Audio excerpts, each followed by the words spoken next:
السلام عليكم ورحمة الله وبركاته. إن الحمد لله نحمده ونستعينه ونستغفره ونعوذ بالله من شرور أنفسنا ومن سيئات أعمالنا. من يهده الله فلا مضل له ومن يضلل فلا هادي له. وأشهد أن لا إله إلا الله وحده لا شريك له وأشهد أن محمدا عبده ورسوله أما بعد. அகிலத்தை படைத்து பரிபாலிக்கக்கூடிய எல்லாம் வல்ல அல்லாஹ்வுக்கு புகழனைத்தும் அல்லாஹ்வின் சத்திய தூதர் எம்முரிலும் மேலான கண்மணி நாயகம் ஸல்லல்லாஹு அலைஹி வஸல்லம் அவர்கள் மீதும் அன்னவர்களை பின்பற்றி வாழக்கூடிய அனைத்து முஸ்லிம்கள் மீதும் எல்லாம் வல்ல அல்லாஹ்வின் கருணையும் சாந்தியும் என்னென்னும் நிலவட்டுமாக. அன்பிற்குரிய அல்லாஹ்வின் நல்லடியார்களே, அல்லாஹ்வினால் கடமையாக்கப்பட்ட புனிதமிக்க ஜும்ஆவின் கடமையை நிறைவேற்றுவதற்காக நாம் அனைவரும் இந்த இடத்திலே ஒன்று கொள்மிருக்கிறோம். அல்லாஹு ரப்புல் ஆலமீன் இந்த தூய்மையான இஸ்லாமிய மார்க்கத்தை பலருடைய தியாகங்களூடாக வளர்த்தெடுக்கின்றான். அதிலும் மிக முன்னுரிமை வழங்கப்பட்டவர்கள் அல்லாஹ்வின் தூதர் ஸல்லல்லாஹு அலைஹி வஸல்லம் அவர்களுடன் நேரடியாக தோழமை கொண்டு இந்த மார்க்கத்தை வளப்படுத்திய நபித்தோழர்கள் என்பதை நாம் அனைவரும் அறிந்து வைத்திருக்கின்றோம். இந்த நபித்தோழர்களுடைய கடும் தியாகத்துக்கு மத்தியிலே வளர்ச்சியடைந்த இந்த மார்க்கத்தை நாமும் பலவிதமான தியாகங்களோடு பலவிதமான உழைப்புகளோடு இந்த மார்க்கத்திற்காக பாடுபட்டால்தான் இந்த மார்க்கத்தை தொடர்ச்சியாக அடுத்த தலைமுறையினருக்கு கொண்டு செல்லலாம் என்பதை நாம் படிப்பினையாக பெறுவதற்காக வேண்டி நபித்தோழர்கள் எந்த அளவிற்கெல்லாம் இந்த மார்க்கத்திற்காக சிரமப்பட்டார்கள் என்பதை நாம் பார்க்கவிருக்கின்றோம். அன்பிற்குரிய அல்லாஹுவின் நல்லடியார்களே, அல்லாஹு ரப்புல் ஆலமீன் நபித்தோழர்கள் சம்பந்தமான பல இடங்களில் திருக்குர்ஆனிலே பேசுகின்றான். அதிலும் குறிப்பாக லகது தாபல்லாஹு அலன் நபி வல் முஹாஜிரீன வல் அன்சாரில் லதீன தபஉ ஃபீ ஸாஅத்தில் உஸ்ரதி. அல்லாஹு ரப்புல் ஆலமீன் இந்த நபியையும் முஹாஜிர்களையும் அன்சார்களையும் மன்னித்து விட்டான். அல்லதீன தபஉ ஃபீ ஸாஅத்தில் உஸ்ரதி, அவர்கள் மிக நெருக்கடியான காலகட்டத்திலே இந்த தூதரை பின்பற்றினார்கள். மின் பாதி மா காத யஸீஉ குலூபு ஃபரீக்கும் மின்ஹும், அவர்களில் ஒரு சாராருடைய உள்ளங்கள் சற்று சரிவடையக்கூடிய நிலையில் இருந்தாலும் சும்ம தாப அலைஹிம், அவர்களை அல்லாஹ் மீண்டும் பலப்படுத்தி அவர்களை மன்னித்து விட்டான். இன்னஹு பிஹிம் ரഊஃபுர் ரஹீம், அல்லாஹ் அவர்கள் மீது இரக்கம் உள்ளவனாக நிகரற்ற அன்புடையவனாக இருக்கின்றான் என்று அல்லாஹ் தஆலா சொல்கிறான். அப்போ நபித்தோழர்கள் நபிகள் நாயகம் ஸல்லல்லாஹு அலைஹி வஸல்லம் அவர்களை மிகவும் நெருக்கடியான காலகட்டத்திலே பின்பற்றி நபிகள் நாயகம் ஸல்லல்லாஹு அலைஹி வஸல்லம் அவர்களுக்கு உதவி புரிந்திருக்கிறார்கள். இந்த இஸ்லாத்தை நிலைபெறச் செய்வதற்காக வேண்டி சொந்த ஊரை தியாகம் செய்து மக்காவிலிருந்து மதீனாவுக்கு ஹிஜ்ரத் செய்திருக்கிறார்கள். அந்த ஹிஜ்ரத் செய்த மக்களுக்கு உதவிக்கரம் நீட்டி வாழ்வாதாரத்துக்கு வழி ஏற்படுத்தி தோழர்களாக உறவுகளாக மிக நெருக்கமாக வாழ்ந்து அன்சாரிகளாக மிகப்பெரிய உதவியை புரிந்து இந்த சமூகத்தை கட்டி எழுப்பியிருக்கிறார்கள். அதே மாதிரி அல்லாஹ் தஆலா திருக்குர்ஆனில் சொல்லும்போது வல்லதீன ஆமனு வஹாஜரு வஜாஹது ஃபீ சபீலில்லாஹ், யார் அல்லாஹ்வை நம்பிக்கை கொண்டு ஹிஜ்ரத் செய்து அல்லாஹ்வின் பாதையிலே ஜிஹாத் செய்கிறார்களோ, வல்லதீன ஆவவ் வனஸரு உலாயிக ஹுமுல் முஃமினூன ஹக்கா, யார் அடைக்கலம் கொடுத்து உண்மையான முறையிலே இந்த சமுதாயத்திற்கு உதவி புரிந்திருக்கிறார்களோ, உலாயிக ஹுமுல் முஃமினூன ஹக்கா, அவர்கள்தான் உண்மையான மூமின்கள். லஹும் மக்ஃபிரத்தும் வரிஸ்குன் கரீம், அவர்களுக்கு மன்னிப்பும் கண்ணியமான உணவும் உண்டு என்று அல்லாஹ் தஆலா சொர்க்கத்தை அவங்களுக்கு தருவதாக வாக்களிக்கிறான். அப்போ இந்த சமுதாயத்திற்கு அடைக்கலம் புரிந்து இந்த சமுதாயத்திற்காக உதவி செய்து மிக பெரும் தியாகங்களை செய்தவர்களாக நபித்தோழர்கள் இருந்ததனால தான் உலாயிக ஹுமுல் முஃமினூன ஹக்கா, அவர்கள்தான் உண்மையான இறை நம்பிக்கையாளர்கள், இறைவனை விசுவாசித்தவர்கள் என்று அல்லாஹ் பறைசாட்டுகிறார்.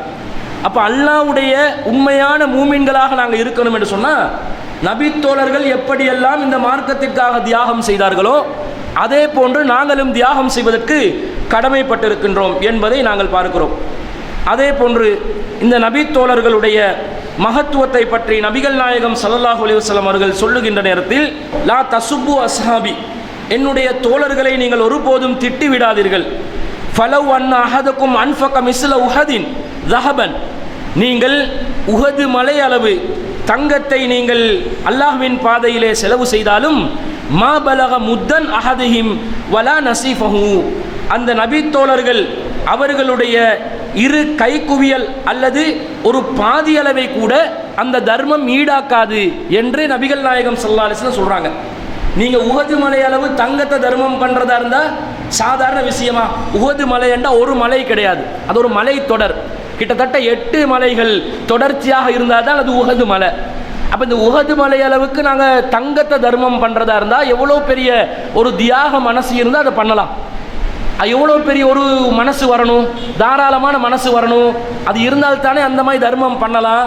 அப்படி நீங்கள் தர்மம் பண்ணினாலும் நபித்தோழர்கள் 2 கையளவோ அல்லது பாதி கையளவோ அவர்கள் செய்த தர்மத்திற்கு அது ஈடாகாது என்று சொல்கிறாங்கன்னா, அவர்களுக்கு இஸ்லாம் வழங்கியிருக்கக்கூடிய முதன்மையான இடம் எந்த அளவுக்கு இருக்கிறது என்பதை நீங்கள் சிந்திக்க வேண்டும்.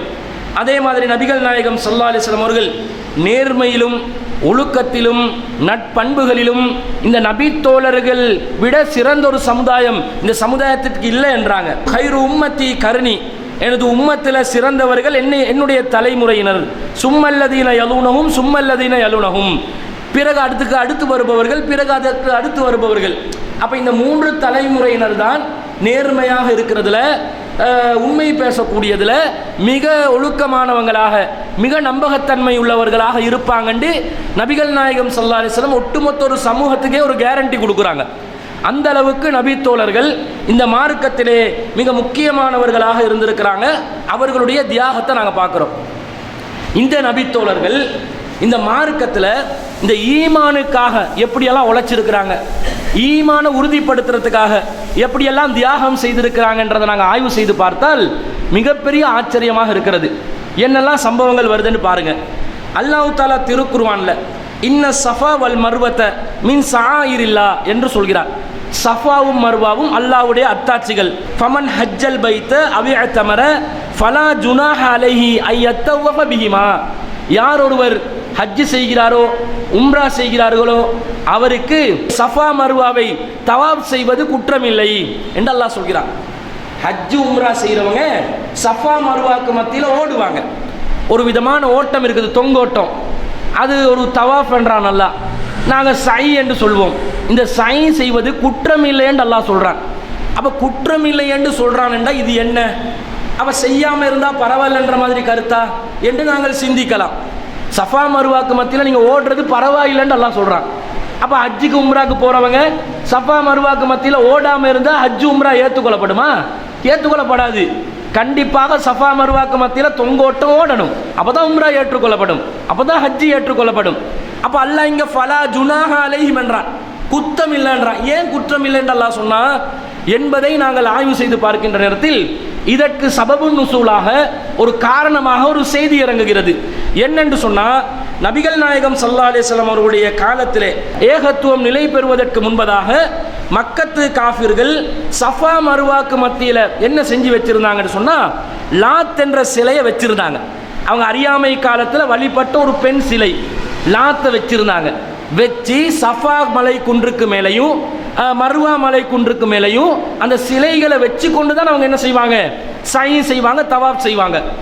இதை நபிகள் நாயகம் ஸல்லல்லாஹு அலைஹி வஸல்லம் அவர்கள் இஸ்லாத்தில வெளிச்சத்தை கொண்டு வந்து ஏகத்துவத்தை நிலைநிறுத்தியதற்கு பிறகு நபி தோழர்கள் இதை எப்படி நாங்கள் சுத்தலாம், நாங்கள் சுத்தினா அந்த பழைய லாத்துக்கு சுத்தின மாதிரி வருமா, லாத்துடைய அந்த சிலையை கௌரவிச்ச மாதிரி வருமா, லாத்தை நாங்கள் மதிப்பளித்த மாதிரி வருமா என்ற மாதிரி ஒரு குற்ற உணர்வோடு அவங்க இருந்தாங்க.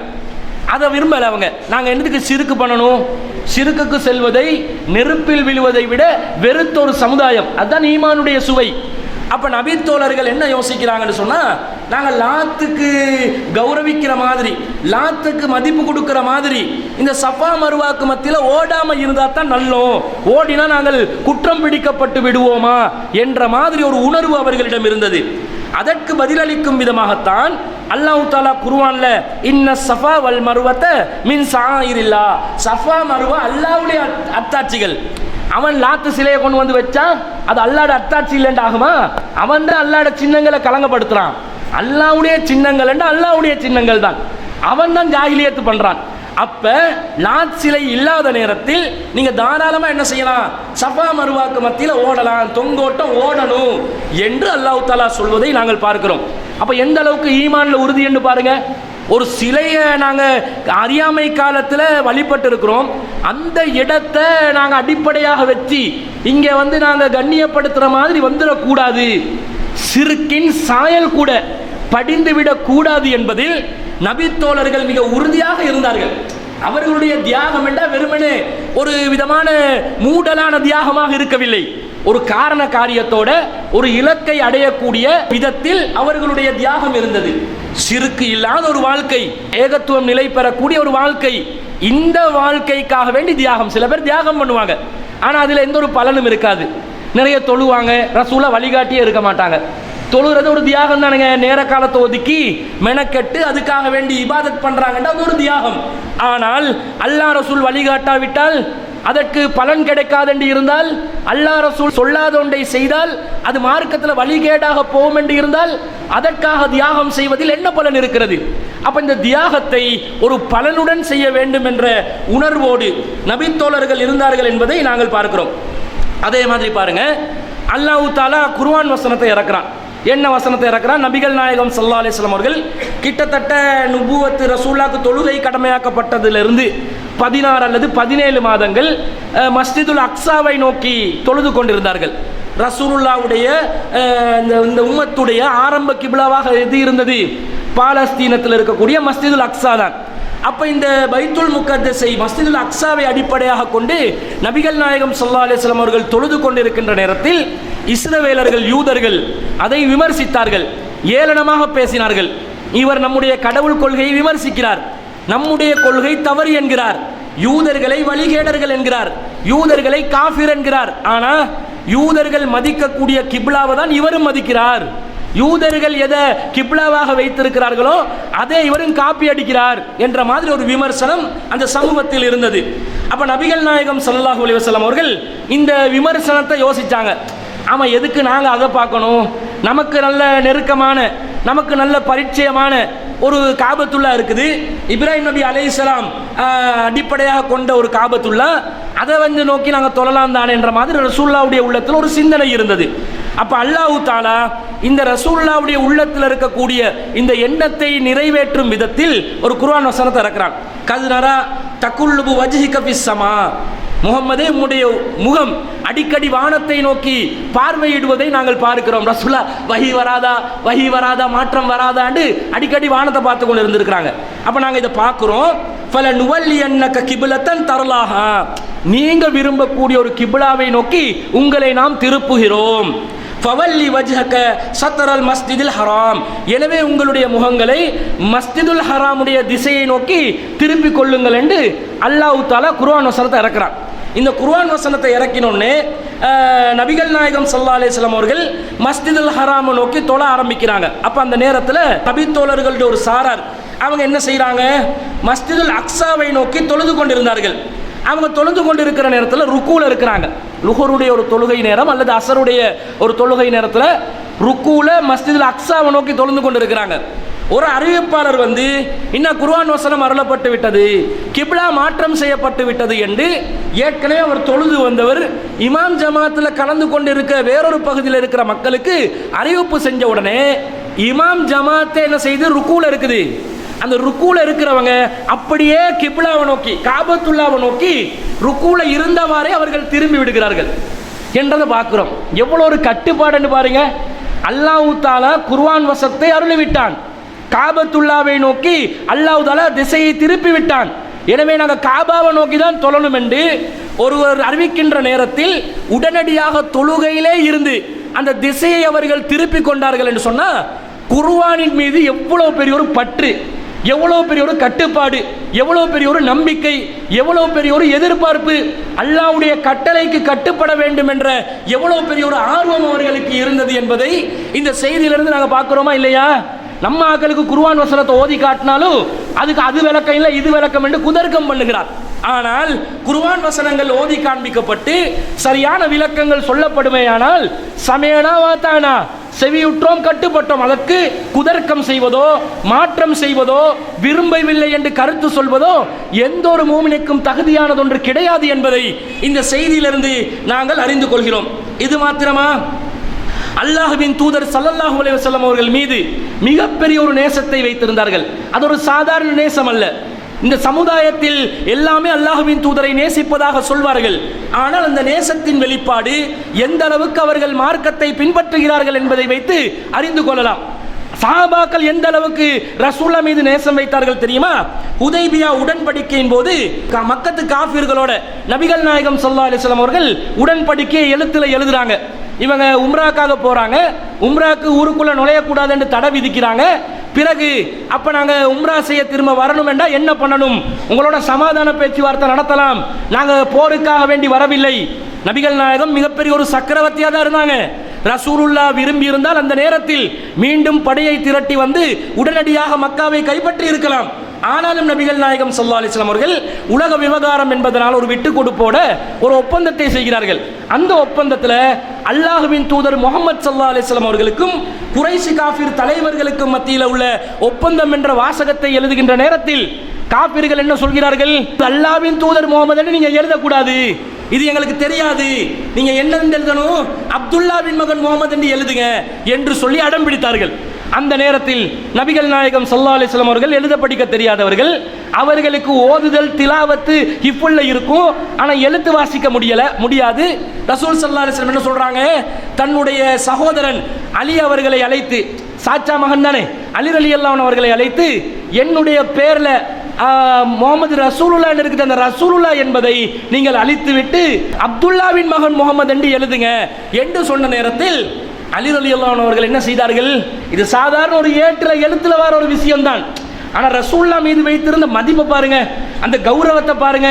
எந்த அளவுக்கு என்று சொன்னால், அல்லாஹ்வின் தூதர் என்ற வார்த்தையை அழிப்பதற்கு என்னால் முடியாது, அது என்னுடைய மனசு இடம் கொடுக்கல, நான் எப்படி அதை எழுத்தில் இருப்பதை கூட அழிப்பேன் என்று சொல்லி உள்ளத்தில் அப்படி நிறுத்தி வைக்கிறாங்க. அல்லாஹ்வின் தூதர் என்றால் என்னுடைய வழிகாட்டி, என்னுடைய தலைவர், மறுமைக்காக எனக்கு வழிகாட்டுபவர், அவருடைய பேரை நான் எப்படி அழிக்கலாம் என்று சொல்லி தயங்குறாங்க, நடுங்குறாங்க, முடியலன்றாங்க. அல்லாஹ்வின் தூதர் ஸல்லல்லாஹு அலைஹி வஸல்லம், இது ஒப்பந்தம் அப்பா, இதெல்லாம் இவ்வளவு சீரியஸா யோசிக்க வேண்டியது இல்லை, நான் அதை அழிச்சதுனால நான் அல்லாஹ்வின் தூதர் இல்லைன்னு ஆகிருவேனா? ஆக மாட்டேன். அதனால நீங்க எங்க இருக்குது முஹம்மது ரசூலுல்லாஹ்ன்றது எங்க இருக்குதுன்னு எனக்கு காட்டுங்கன்னு கேட்டுட்டு நபிகள் நாயகம் ஸல்லல்லாஹு அலைஹி வஸல்லம் அவர்கள் அதை தன்னுடைய திருக்கரத்தாலேயே அளித்தார்கள் என்ற செய்தியை நாங்கள் பார்க்கிறோம். எந்த அளவுக்கு பாசம் அல்லாஹ்வின் தூதர் ஸல்லல்லாஹு அலைஹி வஸல்லம் அவர்கள் மீது, எந்த அளவுக்கு நேசம்! இது உண்மையான பாசம், உண்மையான நேசம். வெறுமனே வாய் சவடாலோ அல்லது ஜால்ரா தட்டுவதோ முகஸ்துதி பாடுவதோ கிடையாது. அல்லாஹ்வின் தூதருடைய பேரை உள்ளத்தால் அழிக்க விரும்பாத நபித்தோழர்கள் செயற்பாடுகளிலும் அப்படித்தான் இருந்தார்கள். அல்லாஹ்வின் தூதர் ஒரு கட்டளையிட்டால் அந்த கட்டளைக்கு ஒருபோதும் மாறு செய்யவில்லை. உடனடியாக அந்த கட்டளையை அமுல்படுத்தக்கூடிய விதத்தில் உள்ளத்திலே உறுதிமிக்கவர்களாக நபித்தோழர்கள் இருந்திருக்கிறார்கள். ஒரு கட்டளையிட்டா போதும் ரசூலுல்லாஹ் முன்னாடி வந்து நின்றுவாங்க. அந்த சொல்லுவாங்களே எல்லண்டா எண்ணெயா உறிஞ்சிடுவாங்கன்னு, இதை நபித்தோழர்களுடைய வாழ்க்கையில் நாங்கள் பார்க்கிறோம். ஆனால் இந்த காலத்தில் நம்ம சமூகத்தில் முஹம்மது ஸல்லல்லாஹு அலைஹி வஸல்லம் என்று சொன்னா, பாங்கு சொன்னா என்ன செய்வாங்க? அப்படியே விரலை எடுத்து எச்ச தொட்டு கண்ணுக்கு அப்படி இழுத்து கொண்டு போய் மூக்குல இழுத்து வாயில தொட்டு என்ன ஒரு ரப்பர் பண்ணுவாங்க தெரியுமா, இரேஸ் பண்ணுவாங்க. இவங்க என்ன செய்யறாங்க? எச்சால குளிப்பாங்க. ரசூலோட பேரை சொன்னா அவ்வளவு மதிப்பான். அல்லாஹ்வின் தூதர் ஸல்லல்லாஹு அலைஹி வஸல்லம் அவர்கள் நெஞ்சில தான் தக்பீர் கட்டி இருக்கிறாங்க, தொழுகையில கட்டுங்கன்னு கேட்டா முடியாது, இமாம்கள் அப்படி சொல்லவில்லை, இமாம்கள் அப்படி காட்டவில்லை, இமாம் ஷாஃபிஈ ரஹ்மத்துல்லாஹி அலைஹி அவர்கள் அப்படி சொன்னார்களா என்று கேட்பார்கள். விரலை அசைக்க வேண்டும் என்று நபிகள் நாயகம் ஸல்லல்லாஹு அலைஹி வஸல்லம் அவர்கள் வழிகாட்டி இருக்கிறார்களே, அத்தஹியாத்திலே செய்ய வேண்டும் என்று வழிகாட்டி இருக்கிறார்கள் என்று கேட்டா அதெல்லாம் முடியாது, அது தௌக்காரண்ட வேலை. தௌக்காரண்ட வேலையா? யாருடைய கிரந்தம்? இமாம் அஹ்மத் இப்னு ஹம்பல் ரஹ்மத்துல்லாஹி அலைஹி அவர்களுடைய கிரந்தம். அதுல தான் ஹதீஸ் பதிவாக இருக்கிறது. இமாம் நஸாயியுடைய ஹதீஸ் கிரந்தத்தில் ஹதீஸ் பதிவாக இருக்கிறது. இமாம் பைஹக்கி ரஹ்மத்துல்லாஹி அலைஹி அவர்களுடைய ஹதீஸ் கிரந்தத்தில் ஹதீஸ் பதிவாக இருக்கிறது. ஆதாரபூர்வமான ஹதீஸ். குர்ஆன் கருத்துக்கு எந்த மோதலும் இல்லையா? ஏற்று செயல்படுத்துவது ஒவ்வொரு மூமினுடைய கடமையாக இருக்கிறது. அல்லாஹ்வை நேசித்தால், அல்லாஹ்வுடைய தூதரை நேசித்தால் பின்பற்ற வேண்டும். பின்பற்றல சாயல் கூட இல்லாமல் அல்லாஹ்வின் தூதருக்கு பர்த்டே செலிப்ரேஷன் பண்றதும், ஈத் மீலாதாக்குறதும், மீலாத ஈதாக்கிட்டாங்க, அதே பெருநாளாக்கி கொண்டாடுறதும், இந்த அளவுக்கு சடங்கிலும் சம்பிரதாயத்திலும் அல்லாஹ்வின் தூதரை மதிப்பதாக சொல்கிறார்களே தவிர உண்மையான பாசம், நேசம், அன்பு, மதிப்பு இருக்கும் என்று சொன்னால் அல்லாஹ்வின் தூதரை செயல் வடிவத்திலே நாங்கள் பின்பற்றுவதற்கு கடமைப்பட்டிருக்கிறோம் என்பதை நாங்கள் பார்க்கிறோம். அது மாத்திரமில்லை அன்பிற்குரியவர்களே, எந்த அளவுக்கு நபி தோழர்கள் இந்த மார்க்கத்திற்காக வேண்டி தியாகம் செய்திருக்கிறார்கள் என்று பாருங்கள். நபிகள் நாயகம் ஸல்லல்லாஹு அலைஹி வஸல்லம் அவர்கள் ஒரு முறை ஒரு போருக்காக வேண்டி மக்களுக்கு அழைப்பு விடுக்கிறாங்க. எல்லாம் போர் செய்யணும் வாங்க. இந்த காலத்தில் பயானுக்கு வாங்க, இஜ்திமா நடக்குது வாங்கண்டா ரொம்ப கஷ்டப்பட்டு இழுத்து பிடிச்சி எடுத்து வைக்கணும். அந்த காலத்தில் உயிரே தியாகம் செய்கிற போரண்டு வந்தாலும் அல்லாஹ்வின் தூதர் ஸல்லல்லாஹு அலைஹி வஸல்லம் அவர்கள் பள்ளிவாசலில் ஒரு அறிவிப்பு தான் செய்வாங்க. அப்படி சார சாரையாக வந்து சஹாபாக்கள் குமிந்து விடுவார்கள், போருக்காக ஆயத்தமாகுவார்கள், தயாரிப்புகளை செய்வார்கள். எக்ஸ்கியூஸ் கேட்கறதுக்கு என்றாலும் அதுக்கு நியாயமான காரணத்தோடு இருந்தால் மட்டும்தான் முன் வருவாங்க. பெரும்பாலும் முனாஃபிக்கள் தான் பின்வாங்குவாங்க. இந்த மாதிரி ஒரு தியாகம் இருந்தது. இந்த நேரத்தில் நபிகள் நாயகம் ஸல்லல்லாஹு அலைஹி வஸல்லம் அவர்கள் போருக்காக அறிவிப்பு செய்கின்ற நேரத்தில் அப்துல்லா இப்னு உம்மி மக்தூம் ரலியல்லாஹு அன்ஹு அவர்கள், அவருடைய கண்கள் குருடாக இருந்தது, அவருக்கு போருக்கு கலந்து கொள்ள முடியாது. ரசூலுல்லாஹ் பெரும்பாலும் போருக்கு செல்லுகின்ற நேரத்தில் மதீனா ஆட்சியுடைய பொறுப்பையே அப்துல்லா இப்னு உம்மி மக்தூம் ரலியல்லாஹு அன்ஹு கையில தான் கொடுத்துட்டு போவாங்க. அந்த அளவுக்கு நம்பகத்தன்மையில, இஸ்லாத்துல பற்றுல, இஸ்லாத்தை கடைப்பிடிக்கிறதுல ரொம்ப உறுதியான ஒரு நபித்தோழர். அந்த நபித்தோழர் என்ன சொல்கிறார், எனக்கு இந்த போரில் பங்கு பெற முடியாமல் இருக்குதே அப்படி என்று சொல்லி அவர் சொல்லிக்கொண்டு மனவேதனைப்பட்டு கொண்டு இருக்கிறார். அல்லாஹ் ஒரு குர்ஆன் வசனத்தை இருக்கிறான், லா யஸ்தவில் காயிதூன மினல் முஃமினீன கைரு உலில் லரரி வல் முஜாஹிதூன ஃபீ சபீலில்லாஹ் பி அம்வாலிஹிம் வ அன்ஃபுஸிஹிம் என்று குர்ஆன் வசனம் கொண்டு வருது. இந்த குர்ஆன் வசனத்தில் யாரு போருக்கு செல்லாமல் வீட்டில் முடங்கி கிடக்கிறார்களோ அவர்களும் அல்லாஹ்வின் பாதையில் போர் செய்பவர்களும் சமமாக மாட்டார்கள் என்று அல்லாஹ் முதல்ல குர்ஆன் வசனத்தை இறக்குறான். எப்படி இறக்குறான்டா, லா யஸ்தவில் காயிதூன மினல் முஃமினீன வல் முஜாஹிதூன ஃபீ சபீலில்லாஹ், அந்த கைர உலுல் லரரி என்ற வார்த்தை இல்லாம, எக்ஸெப்ஷன் இல்லாம பொதுவாக அல்லாஹ் குர்ஆன் வசனத்தை இறக்குறான். போருக்கு செல்பவர்களும் வீட்டில் முடங்கி கிடப்பவர்களும் சமமாக மாட்டார்கள் என்று அல்லாஹ் சொல்றான். அப்துல்லா இப்னு உம்மி மக்தூம் ரலியல்லாஹு அன்ஹு ரொம்ப மனக்கவலை, நமக்கு போக முடியாம இருக்குதே, நாங்களும் வீட்டில் கிடக்கிற பெண்கள் போல ஆகிறோமே. இவ்வளவுக்கு அவருடைய பார்வை இல்லை. பார்வை இல்லாவிட்டாலும் உள்ளம் அப்படியே குற்ற உணர்வோடு இருக்குது. நமக்கு முடியாம இருக்குதே, இந்த மார்க்கத்துக்காக தியாகம் செய்ய முடியாம இருக்குதே என்று கவலைப்பட்டு கொண்டிருக்கிறார்கள். அந்த நேரத்தில் அல்லாஹ்வின் தூதரிடம் அப்துல்லா இப்னு உம்மி மக்தூம் ரலியல்லாஹு அன்ஹு அவர்கள் வந்து கேட்கிறார்கள், அல்லாஹ்வின் தூதரே, நானும் வீட்டில் முடங்கி கிடக்கக்கூடிய பெண்களுக்கு ஒப்பானவனாக மாறிவிடுவேனா? எனக்கு பார்வைகள் தெரியாமல் இருக்கிறதே, நான் எப்படி இந்த போரில் பங்கு பெறலாம் என்று கேட்கின்ற நேரத்தில் அந்த அப்துல்லா இப்னு உம்மி மக்தூம் ரலியல்லாஹு அன்ஹு அவர்களுடைய உண்மையான உள்ளத்தின் நிலையை அறிந்த இறைவன் உடனே வசனத்துல எக்ஸெப்ஷனை போடுறான். எப்படி போடுறான், லா யஸ்தவில் காயிதூன மினல் முஃமினீன கைரு உலில் லரரி, மூமின்கள்ல யாரு வீட்டில் முடங்கி கிடக்கிறார்களோ, கைரு உலில் லரரி, இயற்கையான உபாதைகள் இருப்பவர்களை தவிர. எப்படி அல்லாஹ் தஆலா எப்படி உள்ளத்தை பார்க்கிறான், இயற்கையான உபாதைகள் யாருக்கு இருந்துச்சோ அவர்களை தவிர வீட்டில் முடங்கி கிடக்கும் மூமின்களும் போர் செய்யக்கூடிய மூமின்களும் சமமாக மாட்டார்கள். மூமின்களாக இருந்தா களத்தில் இறங்கணும். ரசூலுல்லாஹ்வுடைய காலத்தில் தியாகம், இஸ்லாமிய ஆட்சியை பாதுகாக்கிற விதத்தில், அரசாங்கத்தை பாதுகாக்கிற விதத்தில், அந்த அரசாங்கம் நிலைநிறுத்தும் தீனை பாதுகாக்கும் விதத்தில் போர் நடந்தது. இந்த காலத்தில் நமக்கு போரெல்லாம் கிடையாது. ஆனால் தியாகம் செய்வதற்கு முன் வர வேண்டும். நீங்கள் வீட்டில் கிடக்கக்கூடிய மூமின்களா, அல்லாஹ்வின் பாதையில் தியாகம் செய்யக்கூடிய மூமின்களா? அந்த மூமின்கள் எப்படி, பி அம்வாலிஹிம் வ அன்ஃபுஸிஹிம், உயிர்களாலும் உடைமைகளாலும் தியாகம் செய்ய வேண்டும். உயிர்களாலும் உடைமைகளாலும் தியாகம் செய்யக்கூடிய மூமின்களாக நீங்கள் இருக்க வேண்டுமே தவிர, கலிமாவை சொல்லிட்டோம், லா இலாஹா இல்லல்லாஹ் முஹம்மது ரசூலுல்லாஹ் சொல்லிட்டோம், ஆமன்து பில்லாஹி வ மலாயிகத்தி வ குதுபிஹி சொல்லிட்டோம், எனவே நாங்கள் மூமின்கள் ஆகிவிட்டோம் என்று வீட்டில் கிடக்கக்கூடிய மூமின்களாக நீங்கள் இருந்தால் இரண்டும் அந்தஸ்தில் சமமாக மாட்டார்கள் என்று அல்லாஹ் சொல்லிவிட்டான். ஒரு கண் தெரியாத அப்துல்லா இப்னு உம்மி மக்தூம் ரலியல்லாஹு அன்ஹு அவங்களுக்கு இவ்வளவு உள்ள உறுத்துது. நமக்கு உறுத்தி இருக்குதா? எப்பயாவது எல்லாம் மார்க்கத்துக்காக பாடுபடும் நாமளும் நம்மளோட வேலையும் பாடுதான். ஏதாவது வருவோமா, போவோமா, ஜும்மாக்கு வந்தோமா, கடந்து சென்றோமா என்று நம்முடைய வாழ்க்கையை கழித்துக் கொண்டிருக்கிறோம். இந்த மார்க்கத்துக்காக நாம் செய்யக்கூடிய தியாகம் தான் என்ன? இந்த மார்க்கத்துக்கு நாம் செய்யக்கூடிய உழைப்பு தான் என்ன? இந்த மார்க்கத்துக்கு நாங்கள் செய்யக்கூடிய அர்ப்பணிப்பு என்ன? நபித்தோழர்களுடைய வாழ்க்கையுடன் ஒப்பிட்டு பார்க்கின்ற நேரத்தில் அவர்களுடைய கால் தூசுக்கும் பெருமதி இல்லாத ஒரு சமூகமாக நாங்கள் மாறிக்கொண்டிருக்கிறோம். எனவே அன்பிற்குரியவர்களே, மார்க்கத்தின் மீது நீங்கள் பற்றுள்ளவர்களாக இருந்தால், உண்மையான இறை விசுவாசிகளாக இருந்தால், இந்த தீனை நேசிக்கக்கூடியவர்களாக இருந்தால், அல்லாஹ்வின் தூதர் மீது நீங்கள் நேசம் வைத்திருந்தால், இந்த இஸ்லாத்தின் மீது நீங்கள் உண்மையான நேசம் வைத்திருந்தால், இந்த மார்க்கத்துக்காக பாடுபடக்கூடிய மக்களாக நீங்களும் நானும் மாற வேண்டும். அப்போது அந்த நபித்தோழர்களுடைய அந்தஸ்து அளவுக்கு அந்தஸ்தை அடையாவிட்டாலும் ஓரளவுக்கு அவர்களை நெருங்கக்கூடிய நிலையில மறுமையிலே அல்லாஹ்வை சந்திக்கலாம் என்பதை கூறிக்கொண்டு விடை பெறுகிறேன். வாஹிரு தஅவானா அல்ஹம்துலில்லாஹி ரப்பில் ஆலமீன்.